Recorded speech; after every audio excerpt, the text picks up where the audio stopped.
موت اور برزخ سے متعلق آج ایک سوال انشاءاللہ آپ کے سامنے پیش کیا جائے گا۔ وہ سوال یہ ہے کہ اگر کوئی شخص مرض الموت میں پہنچ چکا ہو، کسی شخص پر جانکنی کا عالم آ چکا ہو، تو ایسی صورت میں دیکھا جاتا ہے کہ بہت سارے لوگ اس شخص کے پاس سورہ یاسین کی تلاوت کرتے ہیں۔ تو کیا حقیقت میں جانکنی کے وقت مرنے والے کے اوپر سورہ یاسین پڑھ کر دم کرنا ثابت ہے؟ جو لوگ یہ عمل کرتے ہیں وہ یہ کہتے ہیں کہ ایسا کرنے سے مرنے والے کی روح آسانی سے نکل جاتی ہے، لیکن حقیقت یہ ہے کہ اس معنی کی جو روایت ہے وہ ابو داؤد کے اندر، ابن ماجہ کے اندر اور مسند احمد کے اندر موجود ہے، لیکن اس روایت کے محدثین نے ضعیف قرار دیا۔ ابو داؤد کے اندر 3121 نمبر پہ روایت موجود ہے، اس کے راوی معقل ابن یسار رضی اللہ تعالیٰ عنہ ہیں۔ وہ بیان کرتے ہیں کہ محمد رسول اللہ صلی اللہ علیہ وسلم نے فرمایا اقرؤوا یاسین علی موتاکم، یا اقرؤوا سورۃ یاسین علی موتاکم، اپنے مرنے والے پر سورہ یاسین پڑھو۔ علامہ البانی رحمہ اللہ احکام الجنائز میں فرماتے ہیں کہ مرنے والے پر سورہ یاسین پڑھنے اور اس کا رخ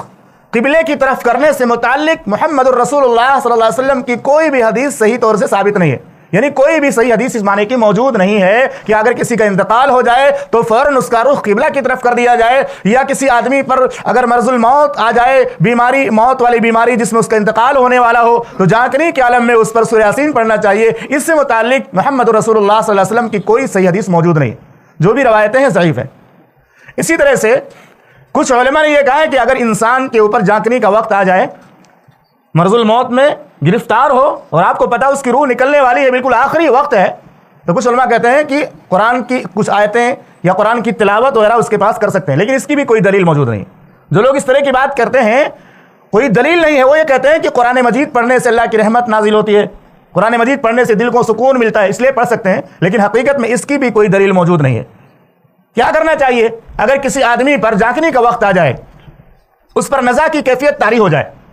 تو اس کے بارے میں محمد رسول اللہ صلی اللہ علیہ وسلم کے واضح ارشادات موجود ہیں۔ پہلی بات یہ کہ اسے لا الہ الا اللہ کی تلقین کی جائے،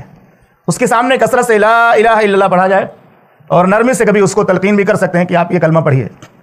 دوسری چیز جس کا تذکرہ صحیح مسلم کی 919 نمبر کی روایت میں موجود ہے، جس کی راویہ حدیث ام سلمہ رضی اللہ تعالی عنہا ہے،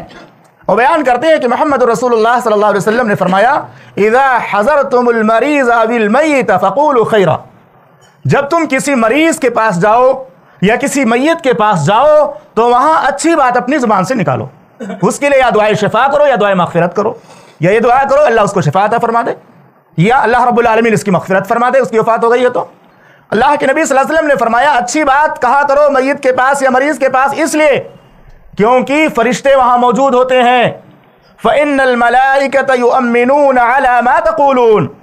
تم اس وقت جو کچھ بولتے ہو فرشتے اس پر آمین کہتے ہیں۔ تو جب کسی پر جانکنی کا وقت آ جائے تو اس کی مغفرت کے لیے دعا کرنا چاہیے، کہ اس کو کلمہ توحید کی تلقین کرنی چاہیے،